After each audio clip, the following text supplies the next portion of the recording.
DeepSeek ou DeepSeek est sur toutes les lèvres depuis 24 heures, c'est incroyable. Est-ce que c'est la chute d'NVIDIA? Est-ce que c'est la fin du géant des cartes graphiques? Est-ce que ChatGPT est voué à l'échec et va se faire remplacer? Tu m'excuseras, je donne en même temps à manger à ma petite fille puisque eh bien, on peut joindre l'utile à l'agréable.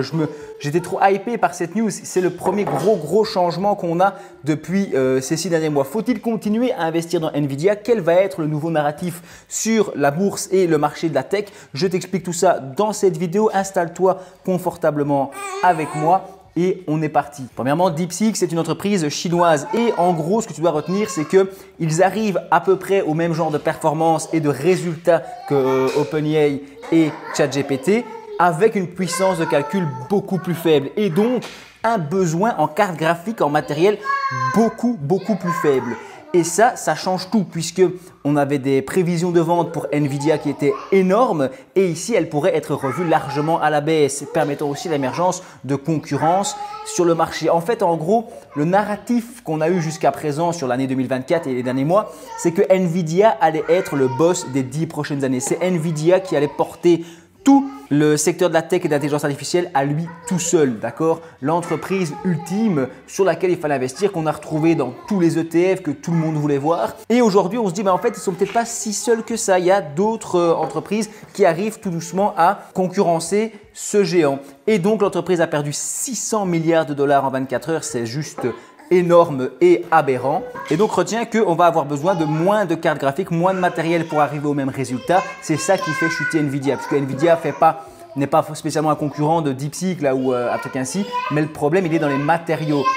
Donc la grosse question que se posent les investisseurs, c'est est-ce qu'on aura autant besoin de NVIDIA dans le futur que ce qu'on pensait? Est-ce que le narratif qui disait que NVIDIA serait l'entreprise ultime centrale de l'IA pour les 10 prochaines années, est-ce que ce ne serait pas en train de changer et que finalement, en fait, on a beaucoup trop anticipé comme d'habitude et on s'est placé tous sur NVIDIA en se disant ça va être incroyable et peut-être pas. Donc, faut-il acheter du NVIDIA? Ça, c'est une très bonne question parce que l'entreprise, pour moi, encore une fois, il n'y a aucun conseil, comme je dis toujours, aucun conseil d'investissement, aucune recommandation d'achat ou de vente. Ici, je te parle d'un avis en donnant à manger à un bébé, donc il faut prendre ça pour ce que c'est évidemment.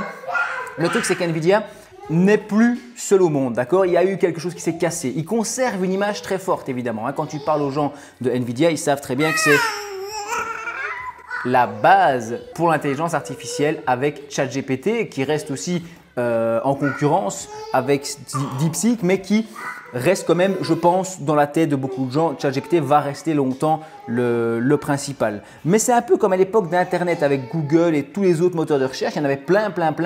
Et finalement, c'est Google qui est resté. Mais il y a beaucoup d'entreprises à l'époque, dans ce genre de révolution, qui ne sont plus là aujourd'hui, qui ont disparu, laissant la place à quelques grands géants qui ne sont pas forcément les premiers arrivés sur le marché. Alors, le PDG de NVIDIA, il a déjà pris la parole sur ça. Il a salué les avancées et les progrès de DeepSeek et a expliqué que selon lui, les demandes en fait de cartes graphiques, de GPU, etc. resteront critiques, resteront essentielles finalement et que lui ne s'en fait pas trop là tout de suite. Après, la news a quand même fait l'effet d'une bombe sur les marchés financiers et le message est clair, la compétitivité dans le secteur de l'IA pourrait être menacée. D'accord? Il y a maintenant une vraie concurrence qui est en train de se créer. Il n'y a plus un grand géant tout seul comme ça a été le cas pendant plus d'1 an en fait et c'est ça qui chamboule tout.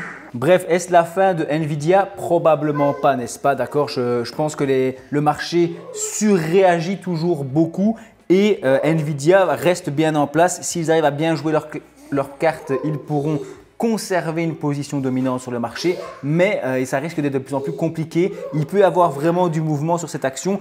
Est-ce que c'est le moment de l'acheter en se disant voilà, ça a fort baissé et je pense que je vais pouvoir faire une belle plus-value en peu de temps?